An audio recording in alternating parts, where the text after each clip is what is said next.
incluso cuando trabajaba en la gráfica, que iba a cubrir una nota, yo trabajaba de memoria. Salvo números y algunos nombres. Al revés, ¿ves? Yo tengo una libretita, te puedo hablar media hora, pero con mucha precisión de un expediente. Anoto nombres y números. Sí, vemos siempre. Con eso, ves que yo tengo nombres y números nada más. Sí. Y con eso te puedo hablar media hora con precisión del expediente. Claro, te acordás del relato, pero por eso te digo, tiene que ver con la historicidad. Con la precisión de leer un expediente, no es solamente el relato aproximado. Pero siempre lo trabajé así. Y descanso en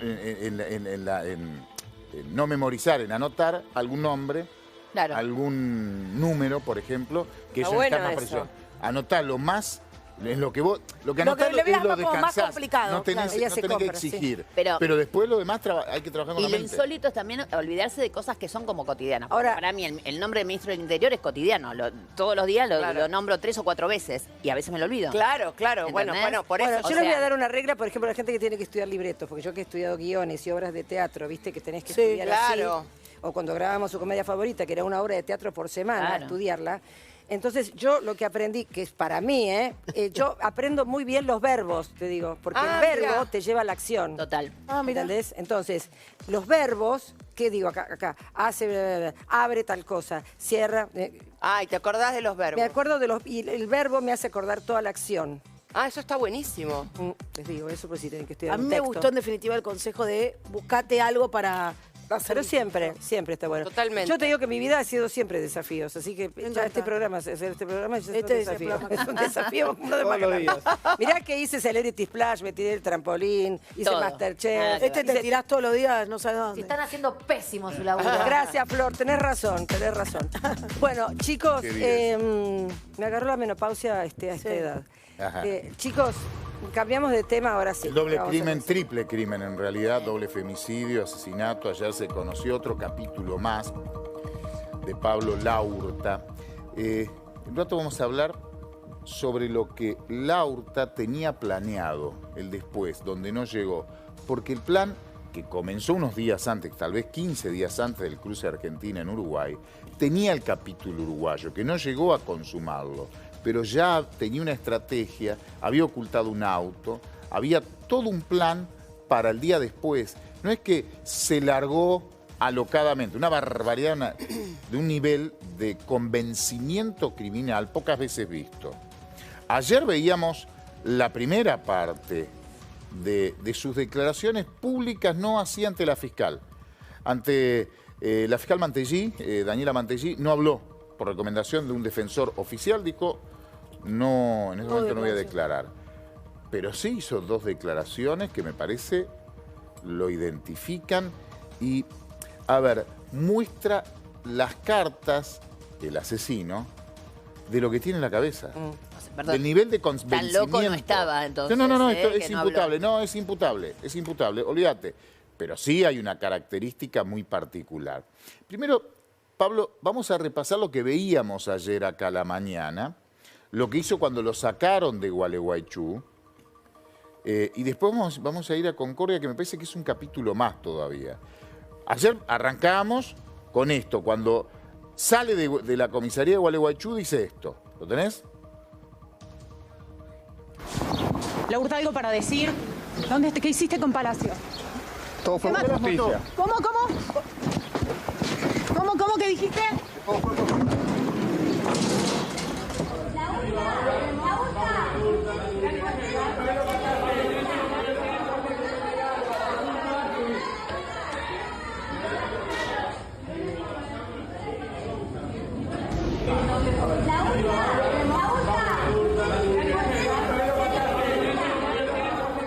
El primer video es en Gualeguaychú. Todo fue por justicia. Si bien le preguntan por Palacio, me parece que claramente responde por las 2 mujeres. Claro. Por las 2 víctimas de femicidio. ¿Sí? Por Luna y Mariel. Todo fue por justicia. Eso tiene en la cabeza. Justicia. Habla de justicia. ¿Y lo otro? Ahí no se entiende claramente. Hay que agudizar el oído. Pero claramente, cuentan los colegas, y si usted presta atención, cuando llega 2 horas después, llega a Concordia, lo bajan la fiscalía para declarar ante la fiscal, que se negó a declarar, le vuelven a preguntar por el remisero, porque la causa de Concordia es del remisero, asesinado, descuartizado y su auto incendiado. Leo textual la expresión de Laurta. Hay que venerarlo, es un mártir. Claro. Habla de veneración, un mártir. El hombre, en esta cabeza criminal, en esta mente criminal, el hombre, Martín, el remisero para el pobre tipo que quedó en medio se le acusó delante de un feroz homicida, femicida, para el criminal, entregó su vida por un bien mayor, por algo mayor y superior. Sí. Que habrá sido que, digo, un hombre entregó la vida para hacer justicia con dos mujeres que se merecían morir. Esa es la cabeza. Se sacrificó. Sacrificó su cuerpo, su vida, por algo superior. Estoy hablando de una mente criminal, Sí. Obviamente. Por eso, ¿pero qué le habrá entregado? ¿El auto? ¿Entendés? ¿En qué lo materializa eso? Es un mártir. Para mí, su vida él lo mata, lo descuartiza. Y horrible. Y él en su mente dice... Justifica el crimen es diciendo un mártir, tiene ese rol. entregó su vida para algo superior. Para que él pudiese ¿Qué es cometer? algo superior? Un doble femicidio. Claro. Es un Perfecto, pero espanto. digo, el motivo de matarlo es porque sabía algo y vos tenés que entregar la vida, porque me tenés que dejar el auto para Ahora yo vamos seguir al el final. recorrido. Ahora vamos al final. Ahí está. Ahora vamos Tiene al que ver. final. Que tenés razón. Porque ¿cómo lo interpretás? Esto, si él no habla, no se va a saber nunca. Pero hay que analizar el comportamiento de una mente criminal de esta calaña. Y me parece que cuando uno escucha estas frases, después de todo el recorrido, es el post. Es lo que viene. Y es lo que hizo. ¿Qué es lo que tenía en la habitación 209 del Hotel Berlín cuando el juez de la causa de Gualeguaychú, el doctor Telenta, ordenó el allanamiento? Una pistola, el arma homicida, tenía plata, mucha plata. Eso es la herramienta que necesita para escapar. Teníamos $40.000, para escapar mucho tiempo. El plan seguía bastante tiempo. Pero tenía una billetera y tenía los documentos de la primera víctima. ¿Por qué? Le quería robar la identidad. Es una interpretación solamente. Le quería robar la identidad.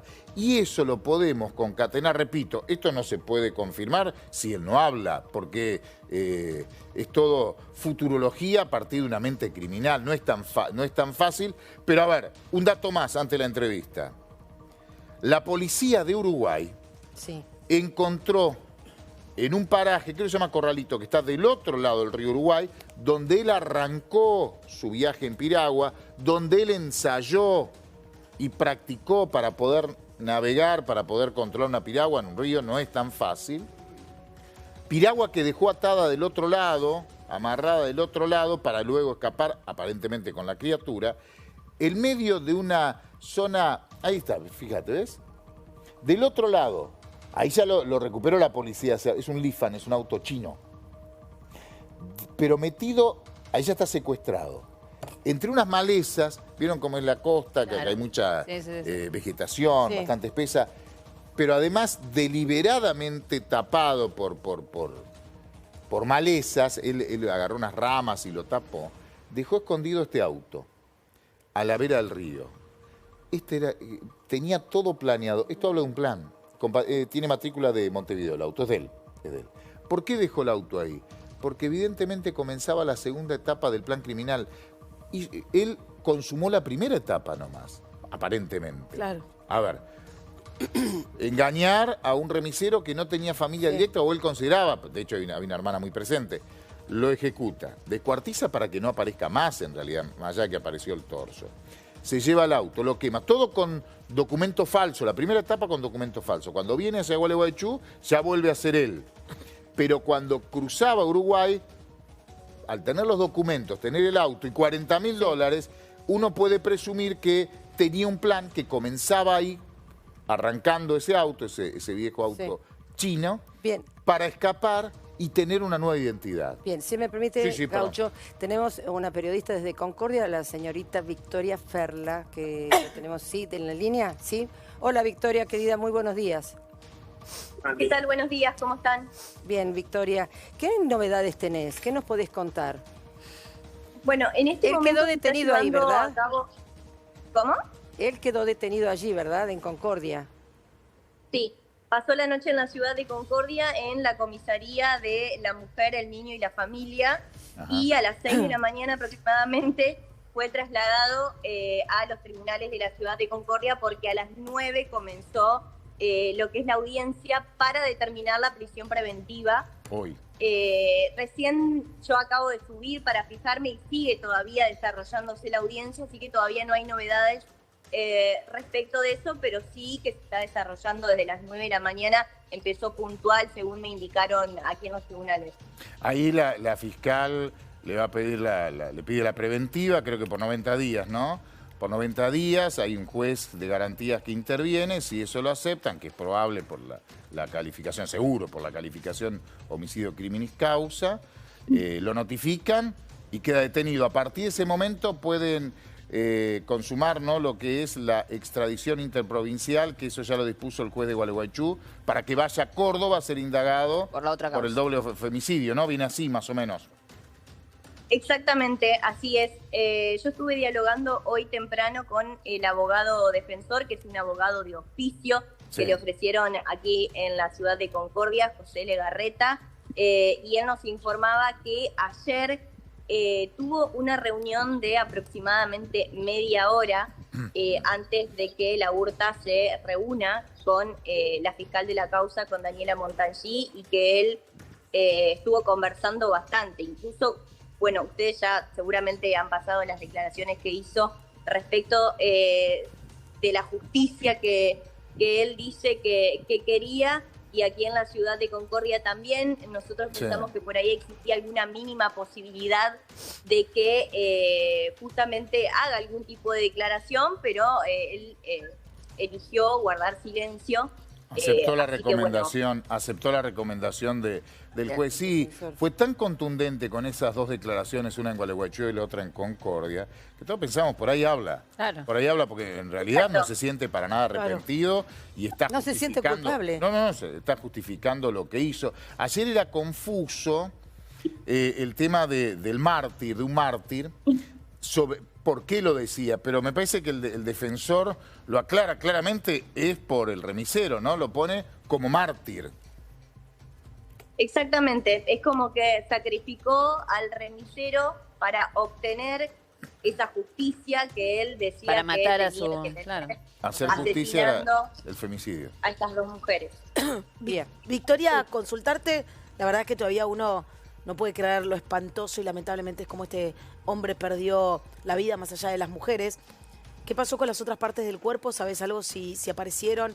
¿Qué pasó con la familia de este chico que lamentablemente perdió la vida de esta manera? Bueno, se están realizando los rastrillajes en la misma zona donde se encontraron las otras partes del cuerpo, porque desde la Fiscalía tienen como un mapa conceptual en el que a través de imágenes de distintas cámaras de seguridad logran captar que el auto se mueve. Entonces están buscando en la misma zona. Pero no olvidemos que esto ocurrió hace más de una semana. Estamos hablando de 8 días atrás. Es una zona rural de la ciudad de Concordia donde circula muy poca gente en ese lugar y también hay animales silvestres. Así que eso puede la hipótesis de que, aún más qué tristeza para la familia. Pobre familia. Encontrar las otras partes del cuerpo de Palacios, ¿no? Sí, igual tienen el recorrido claramente porque saben la ruta que hizo, aproximado. Entonces ahí extienden el rastrillaje, pero no es fácil por la cantidad de días. Y me imagino que van a seguir un par de semanas más buscando. ¿Se puede dar la opción de que no encuentren nada? Por la cantidad de días no es fácil, tampoco es fácil la zona, o sea, no es de fácil acceso para los oficiales policiales ingresar, porque hay mucha maleza, incluso estaban realizando la búsqueda a través de un dron.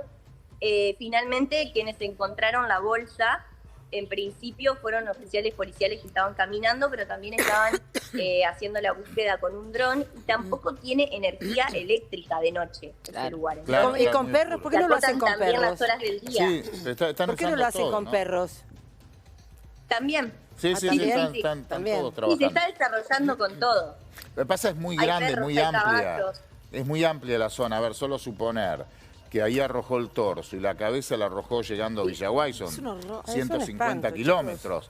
Hay un recorrido muy extenso por zona rural. La familia de él no habló nadie, y sobre la familia de Palacio les quería comentar, bueno, que en principio el ministro de Seguridad de aquí de Entre Ríos había dicho que se habían acercado, que ya estaban aquí en la ciudad de Concordia, y esa versión después fue desmentida por la fiscal Daniela Montanchi. Nosotros estuvimos intentando comunicarnos telefónicamente porque recuerden ustedes que antes de ocurrido el femicidio y de que se crucen estas dos causas, la hermana de Palacio, como bien decían ustedes, había denunciado la desaparición, entonces habían colocado flyers en la ciudad de Concordia con un número telefónico para poder comunicarse en caso de ver el paradero de Palacio. Bueno, nosotros intentamos comunicarnos, pero la familia no ha respondido. Igualmente comprendemos el momento que están atravesando y respetamos también. Totalmente. El dolor. Pero esta causa se inició con un pedido de paradero.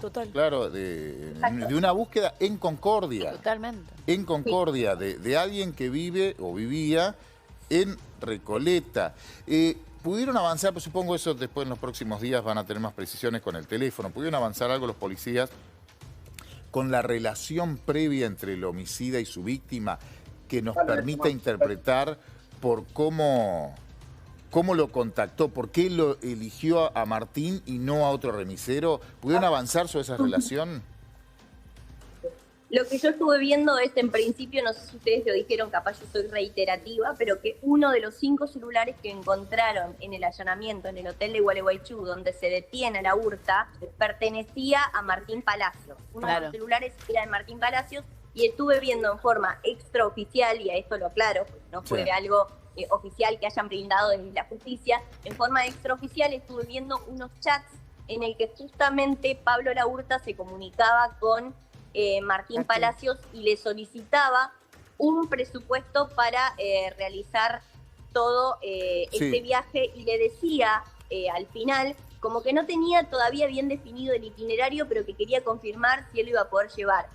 Todo este chat es dentro de un contexto bastante serio y bastante normal en el que uno se podría dirigir a un chofer y solicitarle un viaje. Servicio. Pero ya no se veía en el chat, en el chat no se veía ni emojis, ni algo que uno no pueda relacionar como con una relación de confianza con la otra persona, sino más bien una relación cordial de alguien que le pide un servicio a otra persona, ¿sí? ¿Y se ve desde cuándo tenían esta relación ellos? ¿En el chat? Si había otro viaje ¿Había otras comunicaciones de otros viajes? Había un viaje anterior, según lo que tengo entendido. ¿Nada más? Pero da la sensación, un viaje anterior. Recuerden que esta información no es oficial. No, claro. Pero sí, había un viaje anterior y este segundo. Y da la sensación, por las características de Martín, por lo que averiguamos, vivía solo ahí en calle Paraguay, en Recoleta. Con algunas deudas, laburantes, cinco autos, ¿no? Que Sí, tenía con varios autos, un hombre con mucho esfuerzo, trabajando. Pero da la sensación que algún tipo de logística o inteligencia hizo el criminal, porque no contrató a cualquier chofer, contrató a alguien que no tiene una familia directa. No contrata a uno que tiene un a la solo noche auto lo está esperando la esposa con 4 hijos. No es el caso. Esto nos permite interpretar, tal vez, que ya lo había estudiado, o tal vez en aquel primer viaje que vos decís, lo charló y sabía quién era y qué hacía, porque si Paulo, que disponía de su tiempo, digo, al tener 4 o 5, vos tenés otros choferes, vos con tu auto te vas como jefe. O te puede hacer pensar que nadie te va a buscar. Claro. O va a tardar la familia. Va a demorar, claro. No es como, secundaria, no directa a buscarte, ¿no? Yo concuerdo totalmente en esto que están diciendo, ¿no? Porque a medida que van pasando los días, también se quiere poner en duda la lucidez del imputado, ¿sí? Yo creo que él determinó todo exactamente lo que iba a hacer. Incluso me intriga saber cuál es el contenido del cuaderno que encontraron en el allanamiento en el hotel de Gualeguaychú, porque se dice que allí había incluso cuadros conceptuales. O sea, él hizo todo esto con una predeterminación increíble. Aparte, recuerden ustedes que estuvo 10 días en Salto, que es la ciudad vecina, que une la frontera de Argentina y Uruguay. Estuvo 10 días practicando cómo cruzar en kayak. O sea, él tenía todo premeditado exactamente. Victoria, ¿y quedó descartado totalmente el tema de la iglesia? ¿Se acuerdan de ese famoso incendio, no?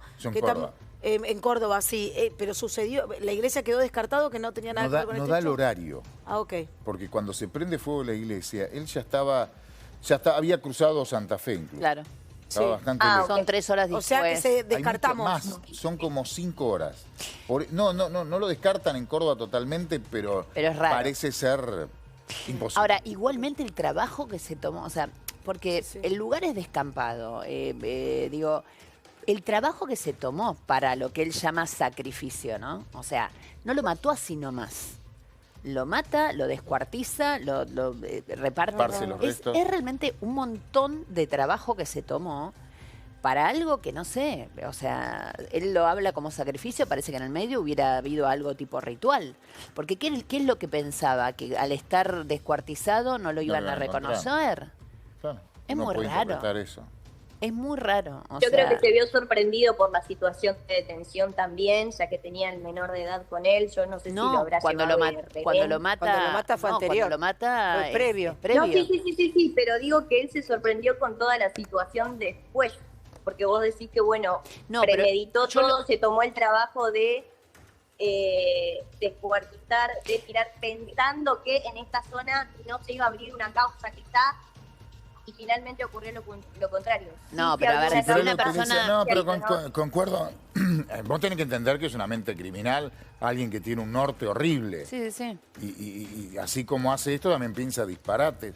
Pero tiene sentido, como dice la colega, porque vos tenés en cuenta que todo lo primero lo hizo con identidad falsa. Tal vez en su mente criminal, asesina, enceguecido por matar... pensó que nunca iban a unir las dos causas. Era un tipo X... que desapareció. Y un tipo X que ayudaba en la desaparición o participaba en la desaparición de un remisero que iban a tardar en denunciar porque no tenía una familia directa. Exacto. Como dos hechos aislados. Fíjate que para él son dos hechos aislados. Claro. Él se legaliza, por decirlo de alguna manera, cuando vuelve con la criatura. Hasta entonces no. Es otra persona, porque creo que en Concordia se aloja con un documento falso o con identidad falsa en el hotel de Concordia, está 2 días ahí. Sí, yo concuerdo, para mí pero si ya tenía identidad falsa, ¿para qué y si iba a cruzar? Por si lo paraba la policía, tener los documentos. Porque son dos hechos aislados para él. Ya lo sé, pero lo que te digo es una cosa, imaginemos que él lo mata al remisero porque quería su documento. ¿Está claro? Porque además lo mata al toque. O sea, ni bien empieza el viaje, lo mata. Entonces, quería su documento, perfecto. Ese era su objetivo. Lo mata, esparce el cuerpo por ahí, etcétera, etcétera. Yo lo que no entiendo es, él que pensó que si encontraban un torso no se daban cuenta quién era. Él pensó que no iban a encontrar nada. No, que no iban a hilarlo. Si no iban a encontrar nada, tiraba todo en un solo lugar. No porque quemó el auto, porque como en las películas. Pero si lo encuentran, iban a buscar al que se alojó en un hotel que se llama, no tenemos la identidad, pero sé precisamente, vos colega también, que utiliza una identidad falsa. Iban a buscar a ese X, que no era él. Pablo Laurta era el que mató a las 2 mujeres. Y para él iban a ser 2 hechos aislados. Sí, pero... Y además, chicas, no saben lo que es la zona en la que él estuvo... Sí, él tenía absolutamente todo estudiado. Les estoy diciendo que ahí, en el horario en que él cruzó, que se estima que cruzó por ese lugar, que se deshizo del cuerpo de Palacios, no hay energía eléctrica. Claro. Estamos hablando de un lugar de difícil acceso, que acceden sí los vecinos, por supuesto, que viven pero ahí si él en la pensara, zona, pero yo lo que digo es, o sea, era tan si él pensó que en ese lugar no iban a encontrar el cuerpo, no sé para qué lo descuartizó. ¿Se entiende esto? O sea, pero vos estás pensando, estás pensando como una periodista que analiza política, que sabe de análisis, no de análisis de comportamientos humanos, pero tenés que pensar como un asesino despiadado que un día se levantó, se alojó una semana en una cabaña para aprender a remar una piragua, para masacrar a toda una familia, para robarse una criatura con Asperger. Pero además eso... Es difícil pensar claro, así. pero además eso ya lo estuvo pensando es más coherente. ¿Vos muchísimo lo decís de tiempo la coherencia? antes. No, yo lo digo... Pero perdón, ese plan, él lo estuvo pensando muchísimo tiempo antes. Pero insisto, para después accionar... Pero por eso mismo, a ver, no es algo... Salvo que haya acontecido algo, ¿se entiende lo que te estoy diciendo? O sea, salvo que él haya pergeñado algo y después le salió mal. Porque en realidad todo lo previo que nosotros estamos viendo es que el tipo planificó muchas de todas estas cosas. Sí. Planificó, estuvo una semana practicando con la piragua, digamos, o sea, él tenía un plan en su cabeza. Sí. Dentro de ese plan estaba, como bien dicen ustedes, conseguir que el mismo remisero que alguna vez lo había atendido, que de casualidad, 1000 veces uno va a un lugar y le usas un remis, ahí le sacó déjame el teléfono. información charlando en un viaje. Sí, pero Estoy digamos, solo, ponele. vivo solo, tengo varios autos, tengo deuda, no sé, qué le va a contar. Lo que sea, entonces echarle un viaje. consigue ese remisero en especial. Perfecto. Consigue el remisero en especial pensando como ustedes están pensando. Él quería su documento. Entonces él ya había planificado matarlo. ¿Está? Claro. Lo que no entiendo, que me llama la atención, es... ¿Para qué lo descuartizó? ¿Por qué lo descuartiza, me entendés? Si ya tenía todo planificado, etcétera, etcétera. Si es lo mismo, o él pensaba que quizás si encontraban el torso no lo iban a detectar. Yo creo que para complicar, No es mucho más fácil. más aún. ¿No es mucho más fácil, robarle los documentos que hacer todo este descalabro? Pero sí, todo lo que están diciendo ustedes es más lógico, más coherente. Pero claro, no es la mente de un criminal. Yo te tiro una frase que tenés que convencerte de esa frase y después pensar en función de esa persona. Pegarle 4 tiros, creo que fueron 3 tiros, 2 y 1, a una chica de 24 años, la mamá de su hijo, delante de un nene con Asperger que es tu hijo, a una mujer de 50 años que es la abuela que protege, al nieto que protege. Fue un acto de justicia. Pero convencido. Claro, sí. Si vos pensás así, podés entender. No hay lógica. Coherencia, no hay ningún Ya tipo de parte esa base, puede pensar cualquier cosa. Claro. Se creyó Ahora, comando. ¿qué Hizo un pasa entrenamiento si, comando. A ver, ¿qué, Victoria? Si la defensa de la Hurta puede comprobar que él no está en sus cabales?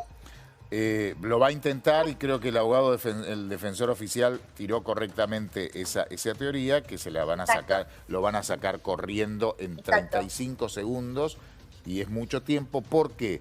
Porque hubo un plan. Total. Si hubo un plan, hubo una premeditación. Al haber una premeditación es imputable, no hay forma, pero bueno, es la estrategia de la defensa y está bien, es lógica y correcta que sea así. Ya llamaron a un abogado y no aceptó para nada. Sí, pero el defensor oficial está obligado a hacerlo y hace lo correcto, yo no sé, por eso digo, no es que lo esté defendiendo él, pero digo, no sé desde la psiquiatría si vos, aún teniendo una patología, podés planear algo dentro de tu patología, ¿se entiende? Sí. Que vos estés transitando por que algo. seas una mente además, brillante para la criminología. Que seas una mente brillante para eso. Que en este tipo, que vos tengas una patología, que no te inhibe tener una planificación que para vos en tu patología es justa. A lo que me refiero es no siempre que tengas una patología o que transites una patología estás anulado de una planificación. Sí, pero lo que la decisión siempre, yo no soy abogado, soy periodista, pero la decisión siempre es jurídica y por recomendación de un médico. La decisión jurídica siempre es, el hecho comprendió lo que hacía, comprendiste que estaba Sabía matando. Exactamente qué estaba haciendo. Sí, listo, fue. está. Eso lo tiene que pensar un juez. Sí. Ella Y es eso ahí, él está... Eso es imputable. Porque, Eso es perdóname, si imputable. él lo hubiera matado, si hubiera quedado ahí, ¿entendés? O sea, digamos, si no hubiera tenido... No sé lo que hice.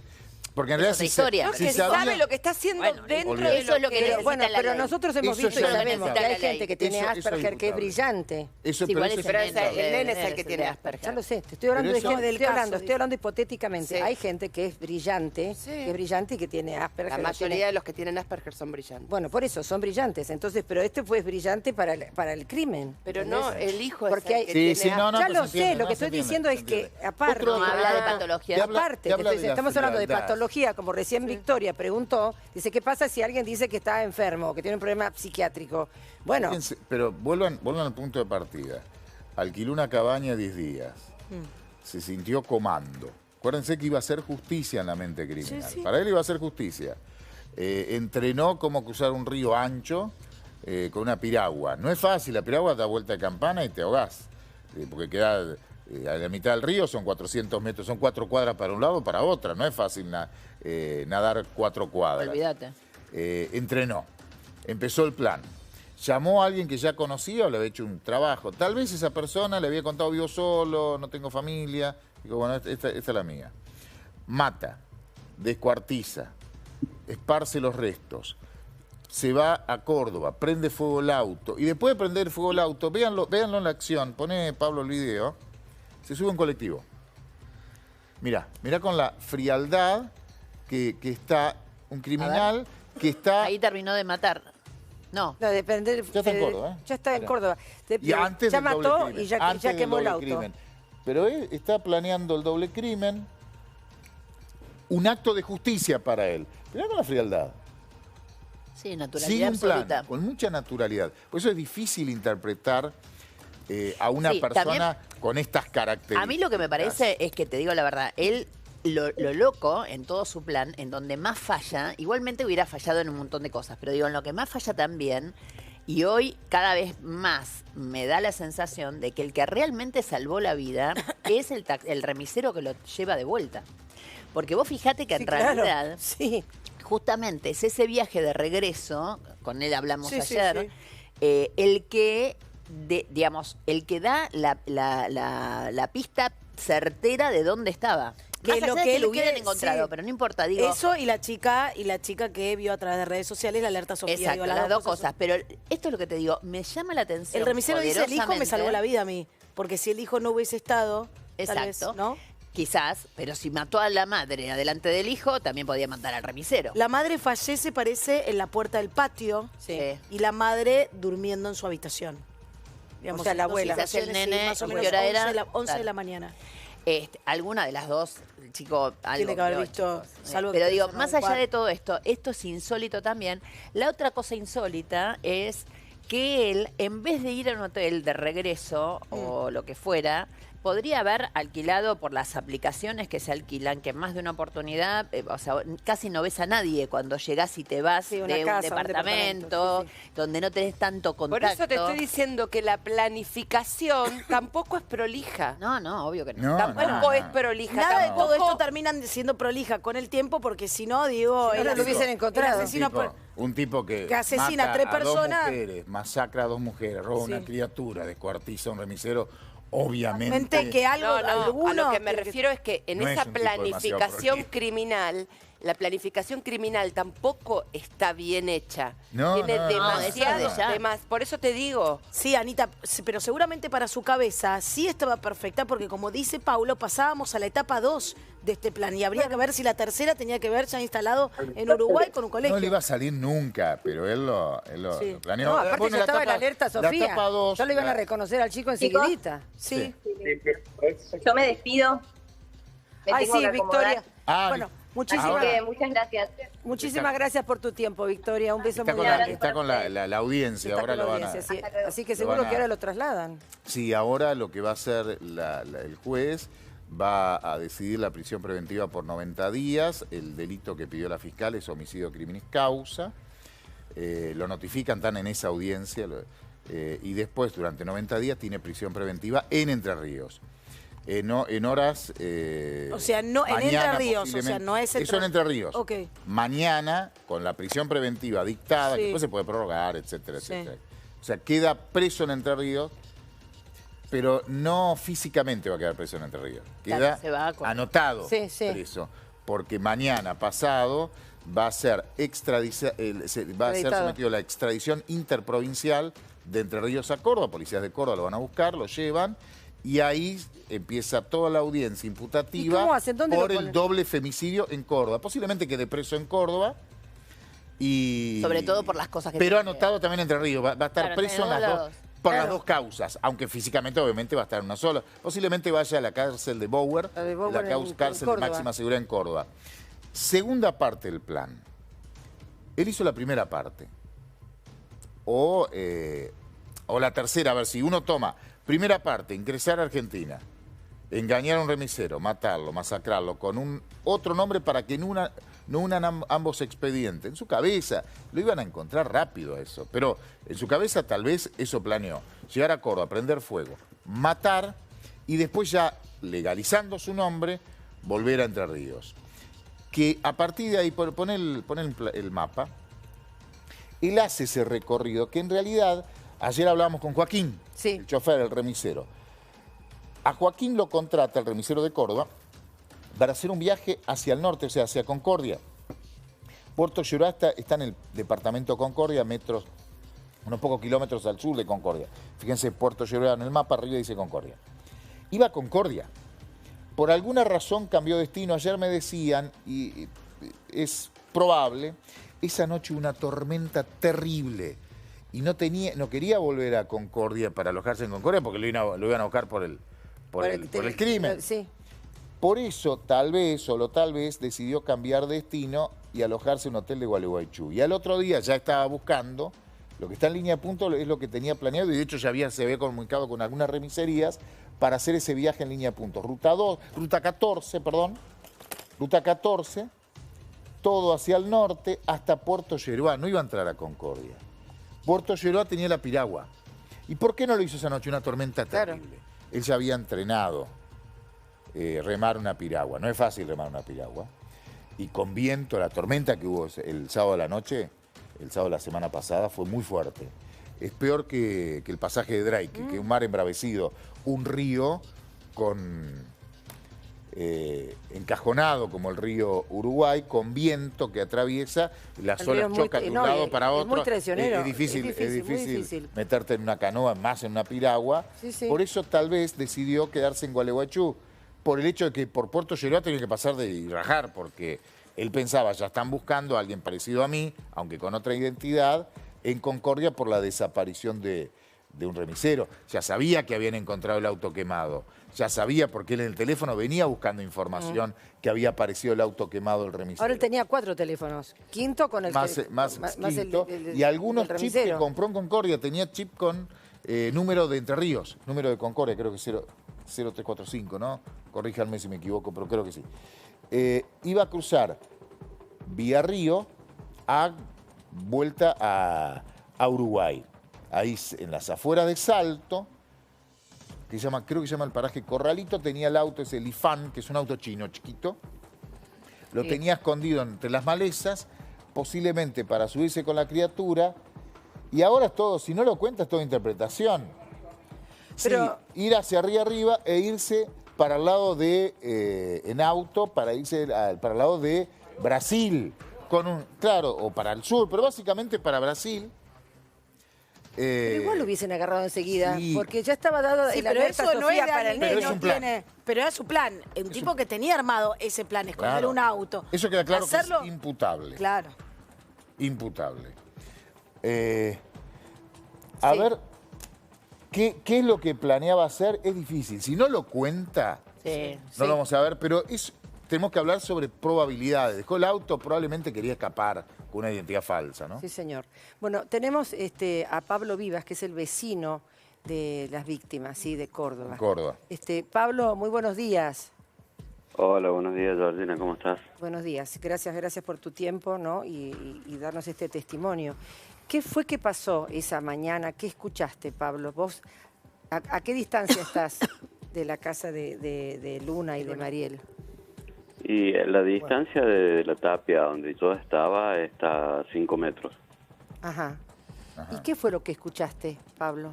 Estaba en el patio, yo trabajando porque trabajo en casa. ¿Usted tiene un taller? Tengo un taller de aire acondicionado. Estaba trabajando en casa y escucho una detonación. ¿Qué pensó en ese momento? Eso fue a la mañana, ¿no? Antes de las 10 de la mañana. Eso fue más o menos 10 menos 5, 10 menos 10 de la mañana, más o menos. Más o menos, no tengo un horario concreto. Estaba concentrado en el trabajo, obviamente. Estaba justamente en el trabajo. Sí. Estaba lo más bien trabajando y escuché una fuerte detonación. Pero como no escuché gritos, no escuché absolutamente discusiones ni nada por el estilo, lo tomé como una detonación, un golpe o algo que se puede haber pasado, porque acá es frecuente las detonaciones, así que seguí trabajando. El hecho de que no me llamó la atención fue de que no hubo gritos, no se escuchó nada, porque yo por lo general escucho todo. Claro. Fueron detonaciones que para ustedes han sido golpes, ¿no? En ese momento, porque había viento. ¿Fue una o varias? Había viento. No, yo escuché una sola. Claro. No gritos. Nada, absolutamente nada. Sí, nada, ni discusión, ni portazo, ni nada, porque yo estando en el patio podía escuchar todo. Y entonces, ¿cómo te enterás, Pablo? Y mira, seguí trabajando. A los 5 o 10 minutos más o menos de la detonación, lo veo pasar a este individuo, Pablo, con el nene de la mano. Del otro lado del portón, tengo 5 metros hasta la calle. Sí. Porque yo estaba en el medio, son como 10 metros más o menos, estaba en el medio, son 5 metros del otro lado, lo veo pasar a él caminando como si nada, o sea, como un papá que sale a pasear el hijo, o sale a hacer alguna compra, algún negocio o algo por el estilo. Lo veo pasar y bueno, por ahí uno no sabe lo que pasa de las puertas para adentro en un hogar, por ahí se reconciliaron, sabía que venía el cumpleaños del nene.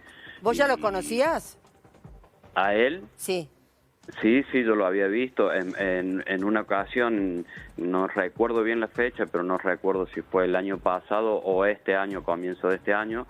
Yo lo encuentro en el techo, donde Mariel me pide en gritos de auxilio que había alguien, y yo le digo que es el yerno que estaba arriba del techo, y no, con exigencia me pidió socorro, y ahí es donde lo confronto yo y lo saco del techo y se da la fuga. Porque él estuvo, él estuvo... Eso el año pasado. Perdón, él estuvo 3 días en el techo. 3 días, yo lo vi 3 veces consecutivas, digamos, lo vi un lunes, martes y miércoles, por decirte, arriba del techo. Debe ser que hasta que las mujeres se dieron cuenta de que alguien había arriba del techo, y ahí es donde piden el auxilio. ¿Pero vos no le avisaste a ella? Sí, pero es que él no lo había visto. Porque yo hasta ese momento no sabía de este tema de lo que estaba pasando con ellas. Sí. No, pero, a ver, vos ves a un señor en el techo. Estaba en la lía, sí. No, estoy con eso del techo, me llama la atención. Eso fue el año pasado. Está bien, ya sabemos que es el año pasado, que debe ser la misma situación que la que contó Pía, que se secaba. Anteriormente de que yo lo veo arriba del techo, yo lo había visto porque él frecuentaba la casa, no sé si vivía, pero se lo veía todos los días, salía a hacer las compras, ir y volver, o sea...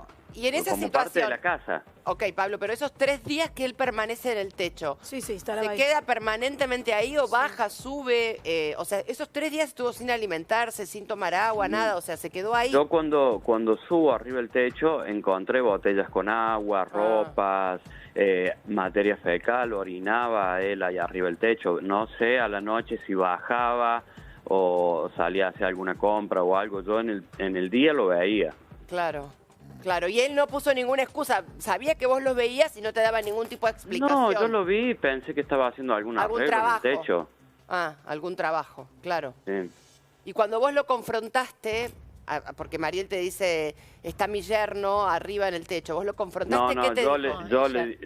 Yo le digo, porque Mariel empieza los gritos y me pide auxilio, yo me asomo por la tapia, yo le digo que el yerno que está arriba del techo, porque yo lo había visto, y me dice, no, por favor, me dice, ayuda, me dice, y yo me subo arriba del techo y lo voy a confrontar, y él se tira del techo y se da la fuga. Es que ahí cuando sale con la camioneta, choca y lo mete preso, ¿no? Exactamente, es cuando sale da la vuelta a la manzana, tenía una camioneta estacionada a la vuelta de la casa, donde se sube la camioneta y se da la fuga y choca y va detenido. Ahora, y ahí Pablo, lo echan de Argentina, es el hecho anterior, ¿no? Que ustedes hacen todo lo correcto, usted incluso como vecino, ¿vos tuviste que declarar? Corren, sí, hacen todo lo correcto. Sí, tuve que declarar, pero acá nomás en una comisaría cercana. Ahora, claro. Pablo, ¿pero vos ya lo conocías anteriormente, antes del episodio del techo? Yo solamente lo veía él que salía a hacer las compras meses anteriores, lo veía que iba y volvía en el autito. Creo que es el mismo auto que encuentran ahí. Sí, es el mismo auto, porque lo estoy viendo en la televisión. En ese mismo auto él venía, iba y volvía. ¿Pero eso cuando se llevaban bien o digamos...? Cuando se llevaban bien, yo en teoría no sabía todo esto. Ahora, qué loco, ¿no? Porque con esa situación hace un año, cuando vos fuiste a declarar, claramente después te enteraste cómo siguió, es decir, que a él lo expulsan. Sí, yo ahí cruzo teléfono con Luna y Mariel, y ahí, bueno, ella me cuenta un poco el episodio, bueno, no profundamente, pero me empieza a contar la situación que ella estaba viviendo, y desde ahí que yo empiezo a tener el número de ella me empieza a mandar mensajes continuamente, digamos 2 o 3 veces a la semana me preguntaban, Pablo, ese auto que está afuera es tuyo, Pablo está en el patio, se escucha un ruido. Vivían amedrentadas. Exactamente, con decirte que ella en el patio de la casa, porque las tapias son muy bajitas, no se las veía, o sea, ellas estaban prácticamente encerradas. Ella salía una vez a la semana, calculo, solamente a hacer jugar al nene afuera en el patio durante 10 minutos o 5 y volvía a ingresar y no se la veía más. Ahora, pero llevaban al nene al colegio. Sí, Luna lo llevaba al colegio y ella lo esperaba en el colegio y todo, y después se volvía. Ahora, Pablo, qué loco, ¿no? Yo pienso, vos fíjate cómo funciona todo esto. Él, yo tengo entendido que, porque lo hemos hablado, con alguna otra vecina, hasta, digamos, tenía el ida y vuelta telefónico, le escribía por WhatsApp, la trataba de convencer de que en realidad lo que decía Luna y su madre era mentira sobre él. Y en tu caso, estoy pensando, vos habiendo vivido en primera persona toda esa situación, habiendo visto a este señor así, lo ves cruzar con el nene, digamos, te parece como que era algo normal. ¿Se entiende? Vos fíjate cómo todos estamos, digo esto, no por vos, sino para que un montón de gente esté alerta. Las situaciones no se resuelven tan mágicamente. Porque digo, si a vos te hubiera despertado sospecha, quizás en ese mismo momento hubieras llamado a Luna para ver cómo estaba y ahí hubieras empezado a saber que algo estaba mal. ¿Se entiende? Pero claro... Sí, te entiendo perfectamente, en eso estoy de acuerdo, pero también, a ver, con el pasar de las horas y sabiendo todo lo que hizo, quizás que si yo hubiese escuchado un grito o una discusión, yo me hubiese cruzado y esta persona estaba, por lo que yo veo, dispuesta a cualquier cosa y yo hubiese sido la víctima. Otra víctima. Hubiese sido la víctima Ahora, 3 seguramente. ¿Y cuánto tiempo pasó desde la detonación hasta que vos lo ves cruzar? Y 10 minutos, calculo que pasaron, sí, más de eso no pasó, que escuché la detonación y lo veo pasar a él por la calle. Lo llamativo es, que escuchaste una sola detonación. Sí, yo escuché una sola detonación. Claro. ¿Por qué? Porque la detonación a donde yo que es a donde cae Mariel, es en el patio trasero donde yo estaba trabajando. Y la otra detonación fue adentro de la casa, pero del lado del frente. Y entonces ahí vos no escuchás. O sea que lo que vos estás confirmando es que realmente la criatura vio todo. Porque él estaba adentro. Estaba el nene adentro de la casa, porque estaba adentro de la casa, pero no sé si estaba dormido, que no haya visto o vio todo. Eso no te lo podría decir, pero sí pero cuando lo ves, de que estaba adentro. Pablo, pero cuando lo ves saliendo al chiquito con el papá, ¿cómo iba el chiquito? ¿Iba normal? No, ¿Iba asustado? Él iba normal, o más bien él le iba haciendo bromitas, iban a paso tortuga caminando, él por momentos se paraba y le hacía como caritas, seguían caminando, iba como que iban normal. ¿Cómo? Claro. Absolutamente normal, digamos, como una situación absolutamente normal. Normal, a todo esto, a ver, yo de lo que pasa de la puerta para adentro de una casa, no sabría decirte si se arreglaron o llegaron a un acuerdo porque venía el cumpleaños del nene y él podría haber venido a verlo. No te lo puedo decir, yo lo vi pasar caminando tan tranquilamente como si nada, que uno dice, bueno, lo sacó a comprar o se fue a llevarlo a comprar ropa o a hacerle un regalo, no sé, no se me cruzó nada por la cabeza porque uno no tiene esa maldad en la cabeza para pensar algo cruel. Lógico, ni hablar. Y el chiquito, a ver, todos estos días trascendió en los medios que el chiquito tiene algún tipo de trastorno del espectro autista y demás. No sé si vos has tenido interacción con él, si se sabe expresar bien. Lo he visto en el patio muchas veces, lo he saludado, no lo veía con algún problema, o sea, lo veía normal. O sea, es un chiquito que se puede expresar verbalmente. Sí, por lo menos a mí, Luna, por ahí, como ser el día jueves, Luna me pide el teléfono prestado para llamar a tribunales, porque a ella le habían cortado la línea, y estaba el Pedrito junto con ella, que no se despega, y le dice saluda, al nene le dice saluda, y me saludó lo más bien, o sea, yo nunca lo vi con ningún tipo de problema. Algún tipo de problema. Claro. O sea que no digo digo, es algo a favor que se pueda expresar verbalmente. Sí. Probablemente en una cámara Gesell pueda contar un poco más, ¿no?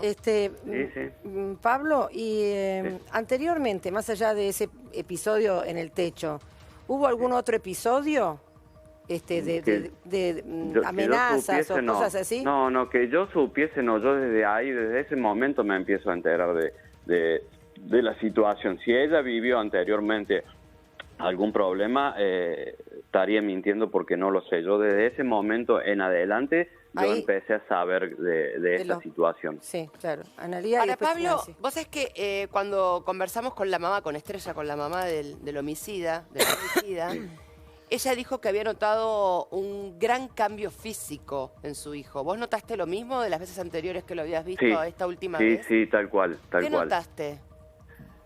A ver... aspecto pelo dejado, largo, barbudo, mucho más flaco,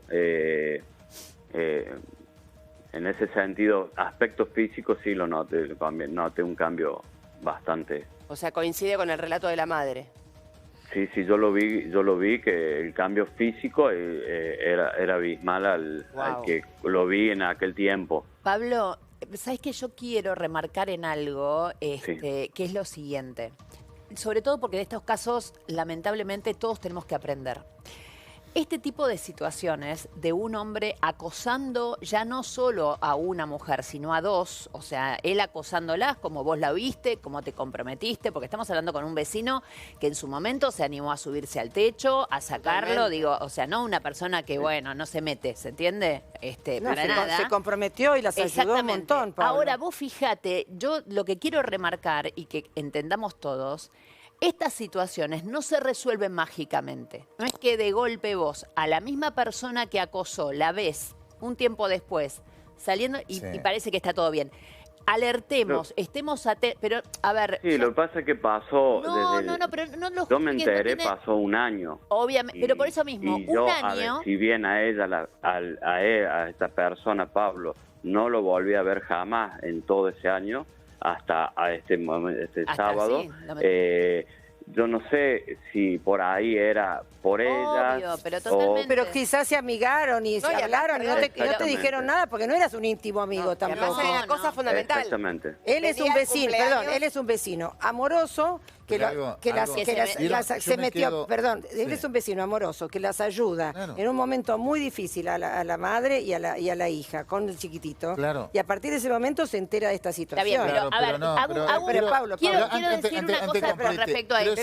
Pablo. Es una interpretación que vengo viendo del caso desde ayer lo subrayaba.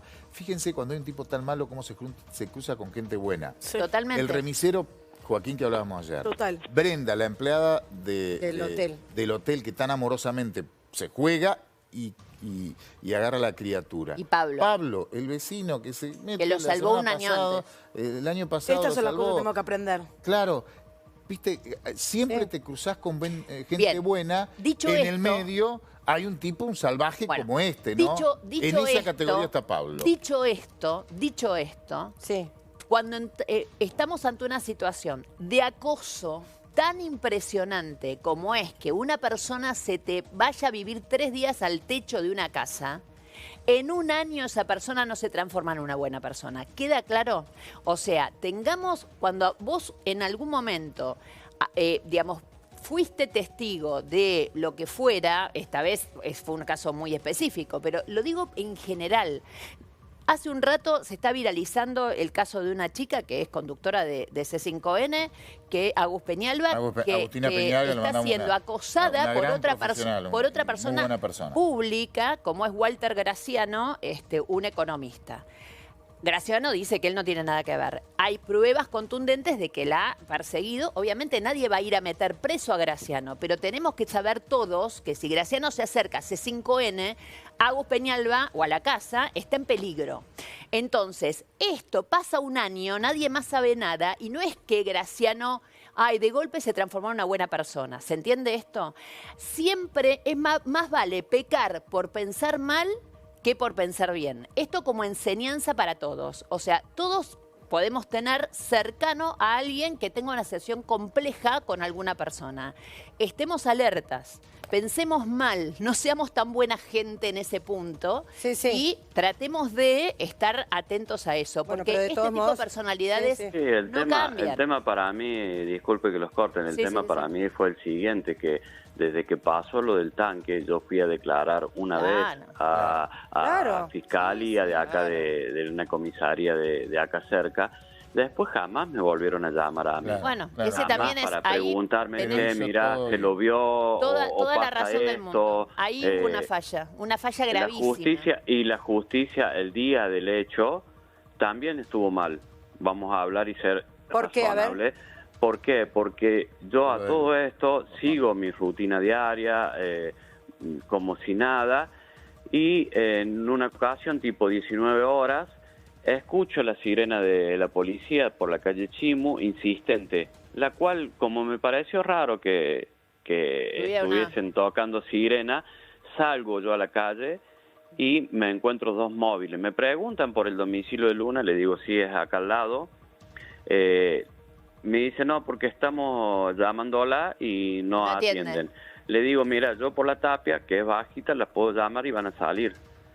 La cual ingreso a mi casa, la llamo y no salían. Vuelvo a salir hasta donde están los oficiales. Le digo, mira, no salen, están los vidrios abiertos, todo, le digo, pero es raro, ellas salen, así sea al almacén, cierran las ventanas. Le digo, tengo los números, les llamo por teléfono si querés. Le llamo a Luna, no me atiende, le vuelvo a llamar, no me atiende, me daban los teléfonos apagados, no es que no me atendía. Le digo, ¿para qué le llamo a la madre?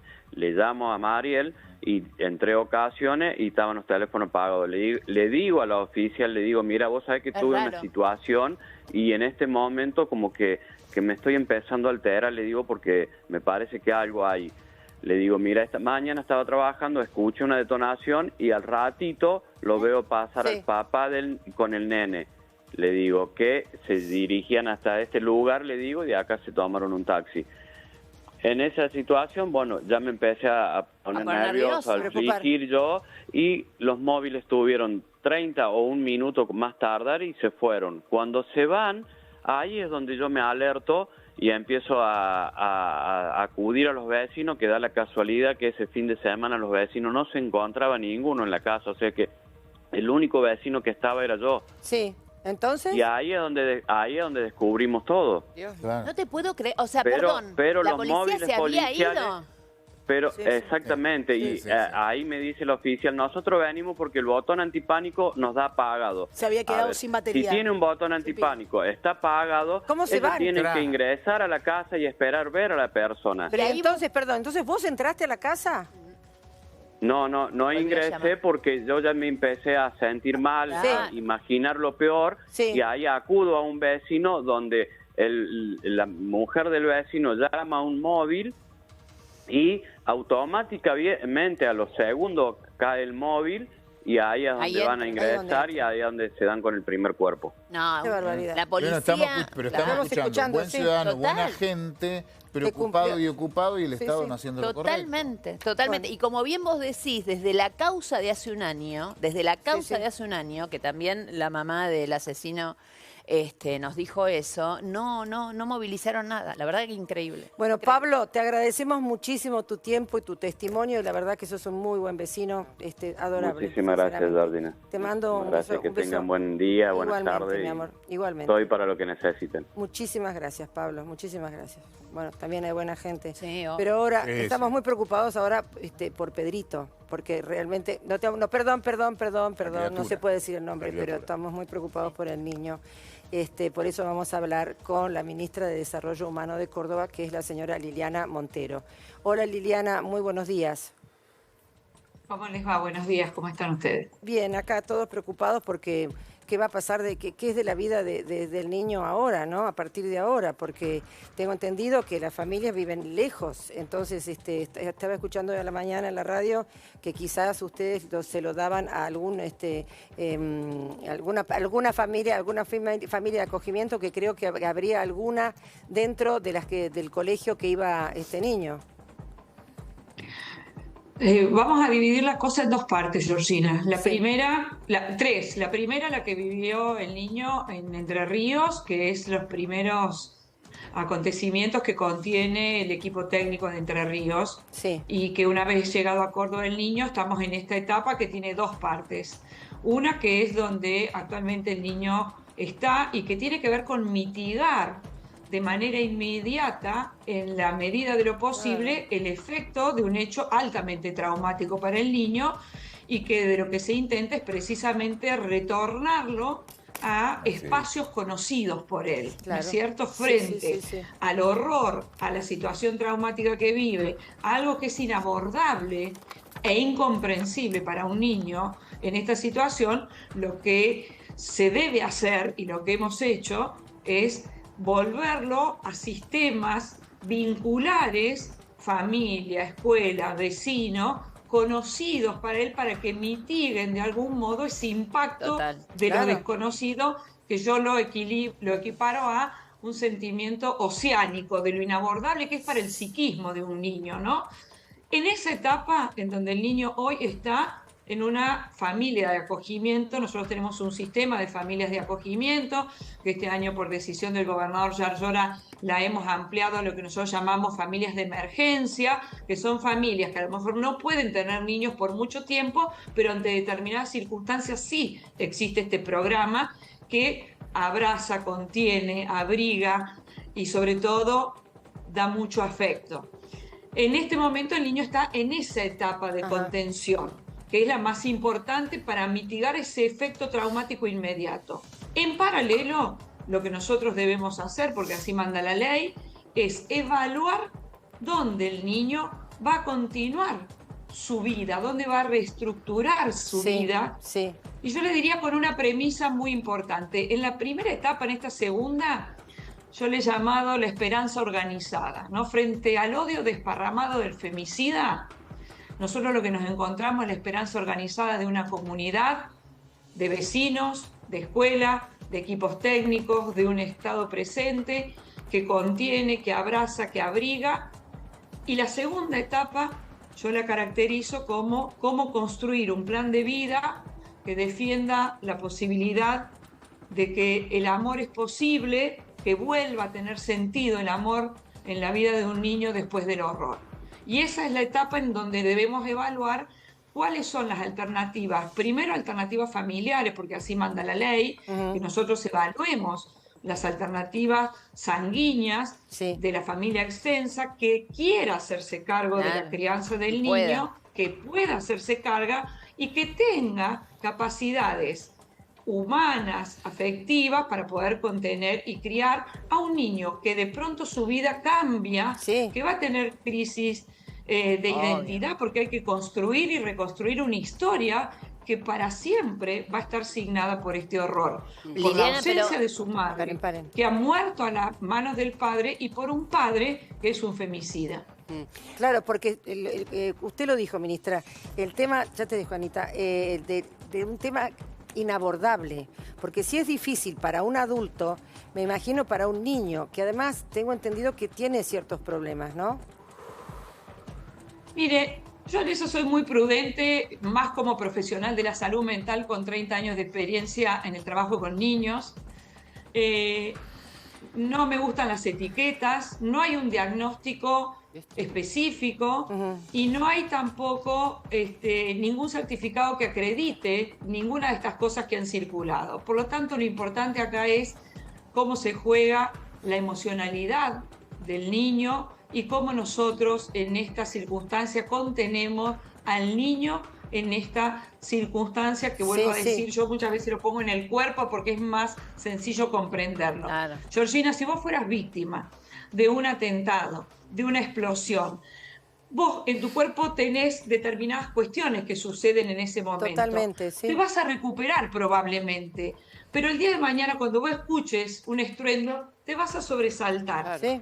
Esa huella psíquica va a quedar de por vida en la vida de este niño. Lo que hoy hacemos es tratar de trabajar para minorar ese impacto emocional que va a quedar en este niño, como en cualquiera de los 200 niños que por año quedan en la Argentina sin sus madres que son víctimas de femicidio. Ahora, ministra, buen día.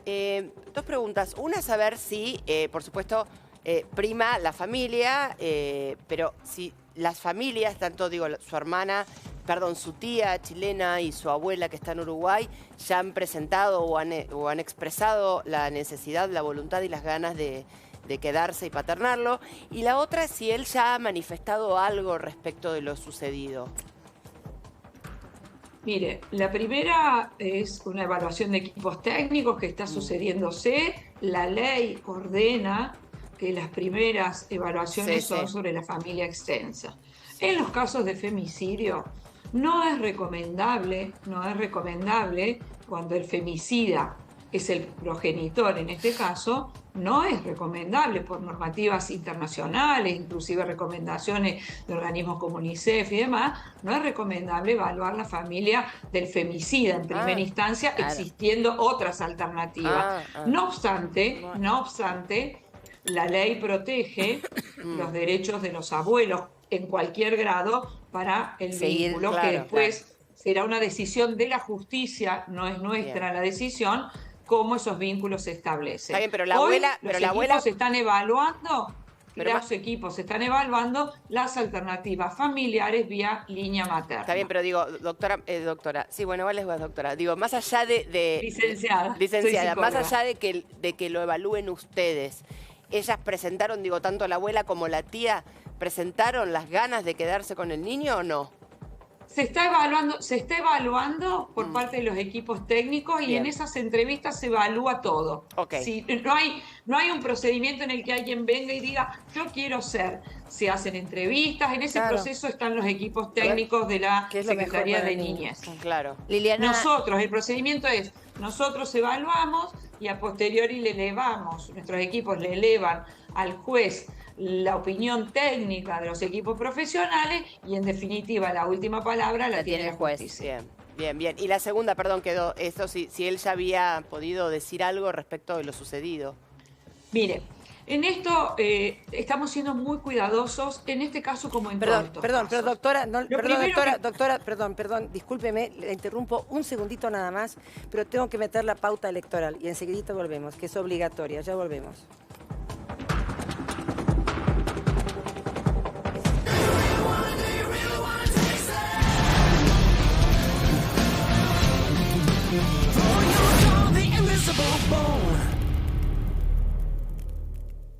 En el año 2023, los argentinos nos enfrentamos a un punto de inflexión y decidimos tomar el camino que cambie para siempre la historia de nuestro país. Sabemos que el camino es arduo, pero es el único camino posible para vivir mejor. Por eso, tenemos que seguir avanzando. Si frenamos ahora, volvemos al pasado y tiramos todo nuestro esfuerzo a la basura. No aflojemos, hagamos que el esfuerzo valga la pena. La libertad avanza o Argentina retrocede. Patricia Bullrich, candidata a senadora nacional por la ciudad de Buenos Aires. La libertad avanza. Lista 501. ¿Sabés que podés venir con quien vos quieras a jugar a Pasapalabra? Sí, con tu familia, con tus amigos, compañeros del trabajo. Te anotás en mitelefe.com, llenás en el formulario con quién querés venir y aquí estás, en el estudio, enfrentándote al Rosco de Pasapalabra.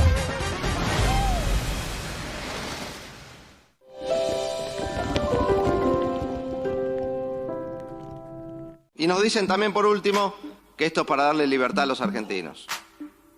Nosotros no queremos la libertad de morirse de hambre. Nosotros no queremos la libertad de que el más fuerte pueda aprovecharse y sea libre para explotar al más débil. Para nosotros la libertad es que te sobre sueldo a fin de mes. Esa libertad queremos, la del tipo que puede elegir a dónde se va de vacaciones libremente, a qué restaurante va, poder ir al cine, poder pagarle la educación a sus hijos. Esa es la libertad y eso se logra con salario. Fuerza Patria, con el valor para ser libres de verdad. Mariano Recalde, candidato a senador nacional por la ciudad de Buenos Aires, lista 503.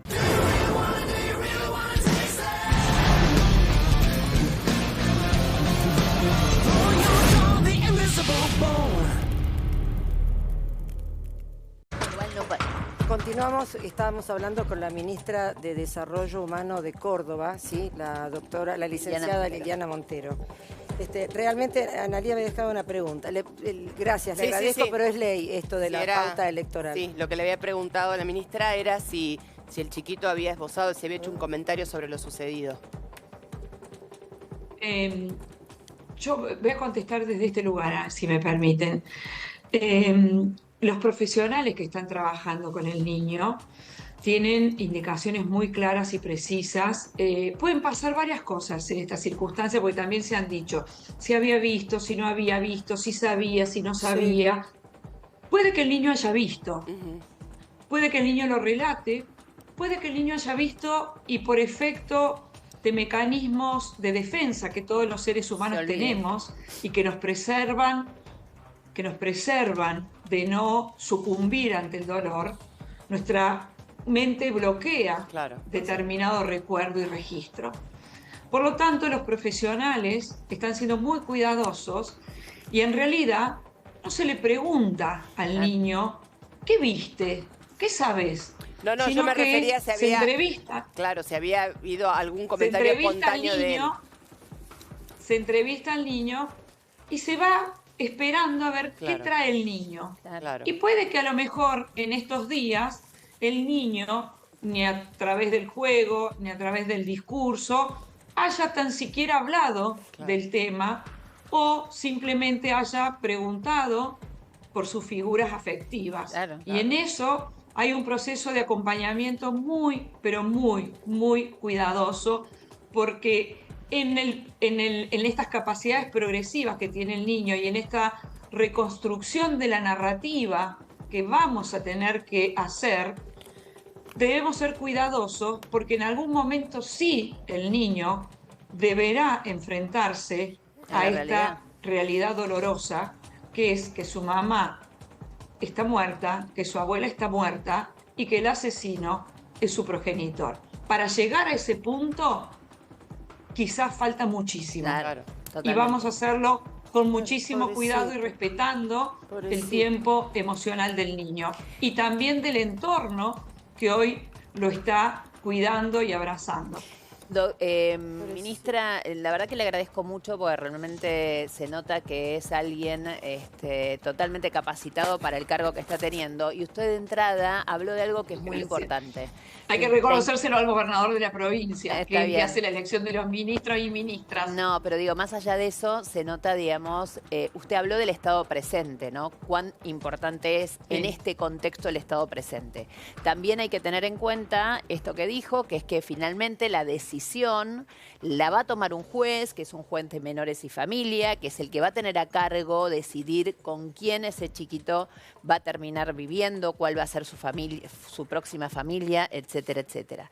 En el medio de todo esto, a mí me resulta súper interesante, calculo que a usted también, que estas cosas tengan, digamos, que se generen mucha empatía, pero también mucho aprendizaje para todos como sociedad. Y en ese punto me quiero situar en que estamos ante un caso que tuvo previo, ¿no? Yo sé que quizás no es su rol, pero digo, dentro de lo que es el gabinete de una gobernación, etcétera, etcétera, ¿se está analizando cuáles fueron las fallas del Estado cuando este señor hace un año atrás estuvo 3 noches viviendo en la casa de estas mujeres? Cuando detectaron que estaba apagado el botón antipánico, llegó un móvil policial Y a pesar de que el vecino de al lado les dijo, escuché una detonación, después salió el papá del nene con el nene, los policías no ingresaron a la casa en ese momento. Digo, pasaron un montón de cosas que realmente llaman la atención, ¿no? En el caso previo. Sí, dos cuestiones que me parecen centrales de lo que decís. La primera es que entiendo, he tomado conocimiento, obviamente como ministra, de que el Superior Tribunal de Justicia ha determinado una investigación administrativa sobre todo el sistema judicial para poner blanco sobre negro. Perfecto. Sobre Queda claro cómo funcionaron todos estos mecanismos a los que se hace referencia. La segunda, en relación al Poder Ejecutivo, Córdoba tiene una Secretaría de la Mujer, a diferencia del Gobierno Nacional, que sostiene los programas de acompañamiento a las víctimas. Tenemos un polo de la mujer que sigue siendo emblemático en las políticas de género de Argentina y también de materia internacional. Y la segunda parte en la que yo me quiero parar, si me permitís, porque mirá, yo digo esto del aprendizaje que vos planteás es muy importante. Total. Porque más allá de las cuestiones del Estado, el aprendizaje también tiene que servir para que entendamos como comunidad que siglos de historia de sometimiento hacia las mujeres y de tomar a las mujeres como objeto y de el poder machista sobre que tenían derecho los varones sobre la vida de las mujeres y haber instalado en la Argentina la figura de femicidio no es una cuestión menor. Y cuando desde el poder central, esta figura es deslegitimada, ¿sí?, como figura existente, retrocedemos un montón de años. El mismo día, yo voy a contar algo porque como ministra me siento con la autoridad de hacerlo. El mismo día que en Córdoba estamos pasando y que teníamos a un niño con esta tragedia, el mayor tiktokero del Gobierno Nacional se sentaba en programas de televisión en nuestra provincia a negar la figura del femicidio. ¿De quién está hablando, esto es ministra? Tremendo, porque lo que instalamos... Exactamente. Lo que instalamos... Bueno, a ver, la figura... A ver, déjala terminar de hablar. Esto no existe. Exacto. Y eso culturalmente es complicado. Es como que vos estás en la mesa de tu casa, el presidente de la República opera en el imaginario colectivo y social, ¿sí?, como el padre o la madre de familia. Entonces, los argentinos nos referenciamos inconscientemente en esa figura que nos dice a todos, no, esto no existe, no la mató por su condición de mujer. Sí, señoras, las mató a ambas dos por su condición de mujer. Y este odio desparramado, miren, yo estoy oponiendo una figura. Al odio desparramado del femicida también hay que sumarle el odio desparramado de los sectores que niegan la violencia de género. Tiene razón, al odio doctora. desparramado queda clarísimo, le ministra. opongo Muchísimas la esperanza organizada de la comunidad. Muchísimas gracias. Gracias, doctora. Y hay que recordar que a un chico de secundario le encontraron, usó como emblema un disfraz de mujer violada. Sí, pero ese es otro tema que tenemos que ir para... Doctora, licenciada, le agradezco muchísimo su tiempo, fantástica sus palabras, gracias por toda la amorositud que le están brindando al niñito. Un beso grande, gracias. Pablo tiene una información de último momento. Pablo. Sí, bueno, finalmente lo que decíamos recién, le dictaron la prisión preventiva por 120 días. Finalmente terminó la audiencia con Pablo Laurta en los tribunales de Concordia. Ayer fue la indagatoria. La indagatoria por recomendación de su abogado defensor oficial, defensor del Estado. Se negó a declarar. Laurta, de 39 años, fue llevado a una comisaría especializada en Concordia, donde pasó la noche. Hoy fue llevado nuevamente, hoy temprano, a los tribunales, para que se le dicte o no la prisión preventiva. Obviamente que le iban a dictar prisión preventiva porque el delito es homicidio criminis causa. Claro. Mató para lograr impunidad en otro delito, posiblemente el robo del auto. Esa sería la calificación. En principio, por el delito del remisero, por el asesinato de Martín Sebastián Palacio, el remisero de 49 años. En la audiencia, el juez de garantías puede dictar inmediatamente la preventiva por un plazo. Le dictó preventiva por 120 días, o sea, está con prisión preventiva, preso por 120 días. Después lo largan, no, después no lo largan. Técnicamente es así. Durante los 120 días va a estar con prisión preventiva. Después hay otras figuras. ¿Qué es lo que va a pasar ahora? Lo van a llevar de Concordia a Gualeguaychú, que es el lugar donde lo detuvieron. Que ahí lo detuvo un juez, se lo detuvo la policía a disposición de un juez, que es el doctor Telenta, que es el que firmó la extradición interprovincial, así es la figura, cuando detienen en otra provincia a alguien que cometió delito en una segunda provincia, en este caso en Córdoba. Por la primera detención es por pedido de Córdoba, por el doble femicidio y por el secuestro de la criatura. Lo detienen en Gualeguaychú. Aparece el otro delito, el homicidio del remisero, eso en jurisdicción de Concordia. Le dictan la preventiva por 120 días, vuelve a Gualeguaychú y desde Gualeguaychú posiblemente sea llevado, hoy mismo puede ser, o mañana, por la policía de Córdoba, por esa resolución de enviarlo a Córdoba. Ahí en Córdoba lo van a alojar en una cárcel de máxima seguridad, que es la cárcel de Bowell, que es la más importante que tiene la provincia de Córdoba, y va a ser indagado en los próximos días por el doble femicidio de Luna y de Mariel. Lo tenemos al testimonio del abogado, ¿no, Pablo? Lo tenemos, habló el abogado, es el abogado del Estado, defensor oficial, que el Estado, o sea, la provincia de Entre Ríos, la justicia de la provincia de Entre Ríos, le asigna a cualquier imputado, en este caso a Pablo Laurta. Esto decía Georgina. Tenido con él, vos sos el abogado de oficio. Sí, ¿qué tal? Buen día.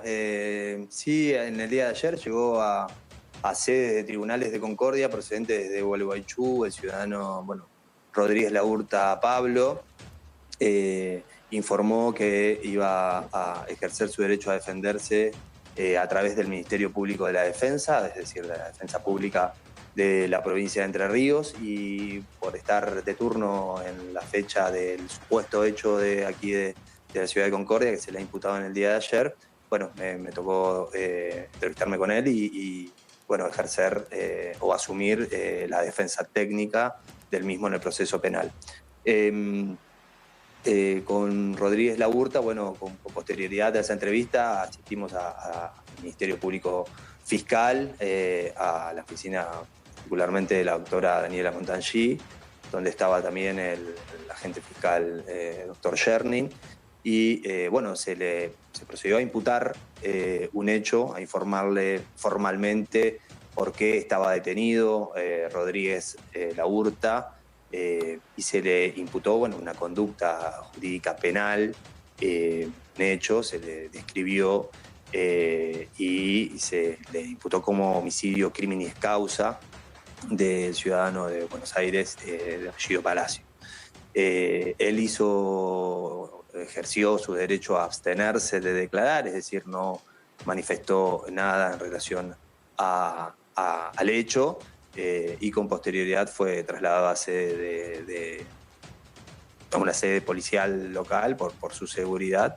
Y en el día de la fecha, en breves instantes, tenemos la audiencia de medida cautelar que ha interesado al Ministerio Público Fiscal. Esto es un pedido seguramente de prisión preventiva a los efectos de cautelar el proceso. Esto es evitar riesgos procesales, ya sea entorpecimiento o riesgo de fuga. Y por parte de la defensa estamos evaluando los pasos a seguir. ¿Cómo lo encontraste a Laurta? ¿Cómo fue ese primer encuentro? ¿En qué estado estaba? Porque cuando ingresó tirando palabras, gritando. ¿Habló mucho en el encuentro con usted? Formalmente, en el proceso, él no ha declarado, ¿no? Formalmente no ha declarado. Yo sí he tenido diálogo con él, entrevista previa a esa declaración de imputado. Por supuesto, no te puedo dar detalles por una cuestión de secreto profesional y una cuestión de responsabilidad. También por respeto a las familias de las víctimas. También hay un niño, Pedro, hijo de él y de Luna, que también hay que velar por su integridad psicofísica. Por supuesto, eso ya están el COPNAF trabajando sobre eso. Pero por parte de la defensa pública la idea es componer el conflicto jurídico penal de la mejor manera posible. ¿Qué sensación te dejó? Bueno, es un hecho con una naturaleza poco habitual, por lo menos con respecto a lo que se está hablando en relación a Córdoba, donde nosotros no tenemos competencia, ¿no? No tenemos competencia en relación a lo que es de público conocimiento que se ha producido y que posiblemente se le indilgue a él. Sí, con respecto al crímenes causa, que se ha realizado acá en la zona alejada de la ciudad de Concordia. Bueno, la sensación, por supuesto, es una cuestión profesional de mi trabajo. Es una causa compleja, por supuesto. Y uno no deja de ser humano igualmente. No, por supuesto, obviamente. Y en ese sentido está ejerciendo su derecho de defensa, como todo ser humano también. Bueno, bien. Bueno, te decía el defensor oficial de Pablo Laurta. Debemos decir que no declaró. Vamos a ver ahora cuando en Córdoba declare. Pues recuerden que estamos ante un personaje que habla que para él fue por justicia. Utiliza la palabra justicia. En algún momento te quebrás igual o no, Paulo. Más allá que sí. Mira que yo he visto estos tipos. ¿Vos crees varios, que estos tipos no? No tan. Este es muy sofisticado, pero. Sofisticado por lo brutal, pero he visto varios femicidios. Yo hablé con Barreda 15 años después y bueno, estoy arrepentido. Sí, claro. No está arrepentido de nada. No estaba arrepentido de nada. No, pero llegar a contar la historia, digo, de lo que pasó. Pensábamos que iba a hablar. Yo he escuchado asesinos de esta calaña. Barreda podemos compararlo. Farré, que también lo entrevisté en la cárcel. Lo que notás en algún momento cierta pena por ellos mismos, por la situación en la que están. Pero después... arrepentimiento jamás. Bueno, es muy difícil que estos tipos se arrepientan, ¿eh? Sienten lástima, cuando pasan los años, sienten lástima, como estoy encerrado acá. No sé en este caso, yo lo he notado en otros asesinos de esta calaña, de esta calidad, por decirlo de alguna manera. Sienten pena por ello, no por la situación en la que están. Pero arrepentimiento, ¿no? Es muy difícil. Ahora, vuelvo a preguntarte, te reitero, por más que él alegue o el abogado alegue insanía, es que hay un plan. Es una decisión, dicen los abogados, es una decisión, cuando deciden esa dignidad, la inimputabilidad, ¿sí? Es una decisión jurídica, o sea, de un juez, de un abogado que estudió abogacía, en función a una recomendación, a un consejo médico. No es una decisión de un médico, es un consejo de un médico. Pero en este caso, cuando hay un plan, hay todo un método que siguió un paso a paso. Claro, sí. Puede tener un trastorno, seguro debe tener un trastorno. Pero sabía, ¿a qué fuiste a hacer? A matar. Es lo que se juzga el momento del hecho, él sabía que iba a matar, supo que mató y luego hizo todo un plan para escapar, ¿no? Ay, Dios mío, es imputable, claramente.